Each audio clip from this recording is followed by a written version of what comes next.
Burkina Faso Africa का वो गरीब और कमजोर सा देश कि जिसको अभी कुछ वक्त पहले तक दुनिया के नक्शे में ढूंढने के लिए भी जूम करना पड़ता था, लेकिन फिर अचानक से इस देश की तरफ से इंटरनेशनली और नेशनली दोनों लेवल पर ही ऐसे बड़े बड़े फैसले लिए जाने लगे जिसकी वजह से अब ये हमेशा ही दुनिया की मीडिया में छाया रहता है। और इन तमाम फैसलों के पीछे और इन तमाम चीजों के पीछे सिर्फ और सिर्फ एक ही इंसान है जिसका नाम है इब्राहिम ट्राओरे। जरा आप खुद ही सोचिए कि अगर आपसे कोई कहे कि टायरों की मदद से न सिर्फ बहुत ज्यादा सस्ता बल्कि मजबूत और इको फ्रेंडली रोड तैयार किया जा सकता है तो आपको शायद ये मजाक लगेगा, लेकिन नहीं, इब्राहिम ट्राओरे ने अपने देश के अंदर इससे जुड़ा हुआ एक ऐसा प्रोजेक्ट शुरू किया है कि जिसकी चर्चा पूरी दुनिया में हो रही है, क्योंकि यहाँ पर पुराने और कचरे में पड़े हुए टायरों को इकट्ठा करके उनके ऊपर रोड बनाई जा रही है। इसके पीछे क्या लॉजिक है और इब्राहिम ट्राओरे के दिमाग में ये ख्याल आया क्यों, और क्या वजह है कि दुनिया भर के लोग अफ्रीका की इस कौम के इस एक्सपेरिमेंट से न सिर्फ हैरान हैं बल्कि काफी कुछ सीखने की भी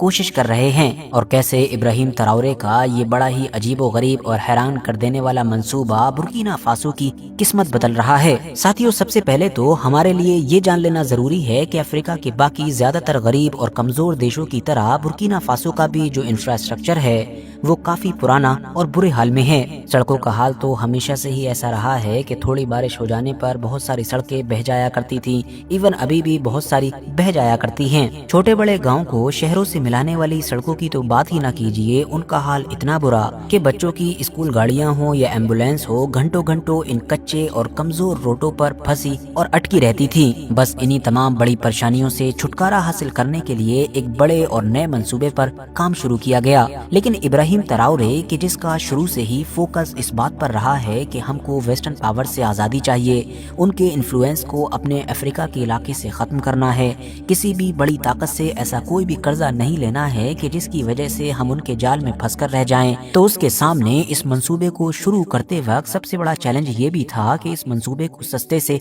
सस्ता बनाया जा सके, मतलब इसमें कम से कम पैसा खर्च हो। जबकि दूसरा फोकस इस बात पर भी था कि इस मंसूबे के तहत जो भी सड़कें वगैरह बने या जो भी काम किया जाए वो लॉन्ग लास्टिंग हो, मतलब कि वो मजबूत हो और उसकी उम्र हद से ज्यादा लंबी हो। जबकि जो तीसरा फोकस था वो इस बात पर था कि ये जो पूरा मंसूबा हो, जो प्रोजेक्ट हो, ये इको फ्रेंडली हो, मतलब हमारी जो आबो हवा है, हमारा मौसम है, इसको नुकसान पहुंचाने वाला ना हो। तो बस जब इन तीनों चीजों को ध्यान में रखते हुए नए मंसूबे पर काम शुरू किया गया तो वही चीज सामने निकल कर आई कि जिसका जिक्र हमने शुरू में किया था, मतलब वेस्ट हो चुके टायरों को जमीन पर बिछाकर उनके ऊपर सड़कों की तामीर। क्योंकि ये वही टायर हैं कि जो जब इंसान के इस्तेमाल के लायक नहीं रहते हैं तो फिर इनको कचरे का हिस्सा बना दिया जाता है, और जब इनमें आग लगाई जाती है तो इनसे जहरीला धुआं निकलता है, और अगर ये कहीं नदी नाले में चले जाते हैं तो वहाँ भी फंसकर हमारे इकोसिस्टम को ही नुकसान पहुँचाते हैं। इनको एक तरतीब के साथ जमीन पर बिछाया जाता है और फिर इनके ऊपर एक खास किस्म का मसाला डाला जाता है जो रबड़ के साथ अच्छी तरीके से चिपक जाता है और इस तरह से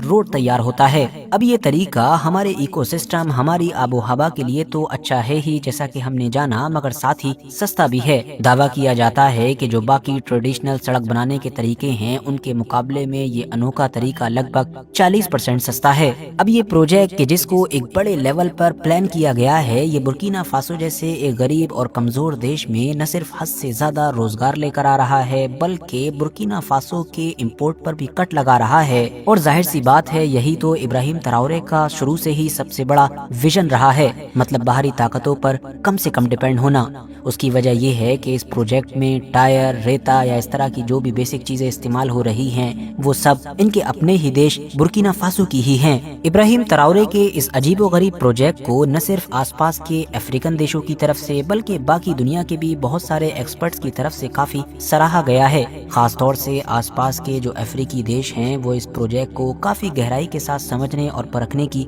कोशिश कर रहे हैं, ताकि अगर मुमकिन हो तो वो इस सस्ते और हैरान कर देने वाले मंसूबे को अपने गरीब अफ्रीकी देश में भी एग्जीक्यूट कर सकें। और साथियों, यहाँ पर मामला सिर्फ रोड प्रोजेक्ट्स का ही नहीं है बल्कि बुर्किना फासो के अंदर ये देखा जा रहा है कि पिछले कुछ वक्त से सोलर एनर्जी हो या फिर वाटर सप्लाई सिस्टम हो, मतलब नदियां हो, डैम्स हो, इन सारे ही क्षेत्रों में बड़े बड़े प्रोजेक्ट्स की एक बाढ़ आ चुकी है। इतने ज्यादा मंसूबे लॉन्च किए जा रहे हैं कि आज से कुछ वक्त पहले तक कोई ये इमेजिन भी नहीं कर सकता था कि کہ اتنے زیادہ اور بڑے بڑے منصوبے ایک افریقن دیش کے اندر لانچ ہو سکتے ہیں؟ اگر واقعی برکینا فاسو میں سب کچھ ایسا ہی چل رہا ہے جیسا میڈیا کے ذریعے سے لگاتار ہم کو دکھایا جا رہا ہے اور آگے بھی ایسا ہی چلتا رہا، تو شاید ہم کہہ سکتے ہیں کہ ایک اچھا مستقبل، ایک اچھا فیوچر برکینا فاسو کے لوگوں کا انتظار کر رہا ہے۔ باقی اس پورے معاملے پر آپ لوگوں کی کیا رائے ہے کامنٹس باکس میں ضرور بتائیں۔ ویڈیو اگر جانکاری سے بھرپور لگی ہو تو لائک کرنے کے ساتھ ساتھ دوستوں کے ساتھ ضرور شیئر کریں، اور ایسے ہی نالجبل اور ہسٹوریکل ویڈیوز ہمیشہ دیکھنے کے لیے